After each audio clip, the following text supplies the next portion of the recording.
So Major League Baseball just instituted the automated ball and strike system known as the ABS system. They're putting it in about 60% of spring training games this year here in 2025. So let's talk about how it works and what we should expect going forward. All right, so first let's talk about the actual strike zone dimension. So this is run on the Hawkeye system, which has been in place in Major League Baseball for a number of years now.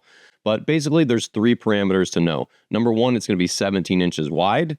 So that's the typical exact dimensions of home plate itself. So there's no give, there's no leeway on either side. Number two, and this is interesting, the strike zone will be 53.5% of a player's height at the top, down to 27% of the player's height at the bottom. And players will be independently measured for this, and it'll be verified so the data is accurate.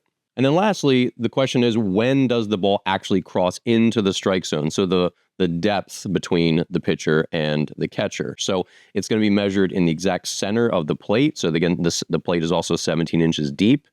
So it's going to be the 8.5 inch mark of the plate. My take, I think this is interesting. I'm glad they're not overusing it. 2 times per game is a pretty innocuous amount of calls. And the big thing that I'm curious about is whether teams are instructing their players of certain counts to use this on. So for an example, 1-1 counts are really, really pivotal, right?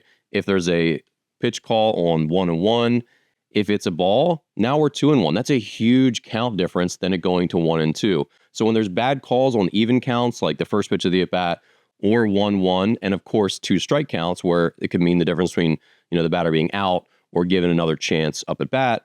Those are the really pivotal situations. I don't think you're going to see this used on, say, a 2-0 count that's very borderline, or a 1-0 count, or a 2-1 count, stuff like that. I think players and teams are probably going to have a big sit down and think about what are the most valuable calls we could reverse, and let's try to stick to those ones when we make our challenges, all right?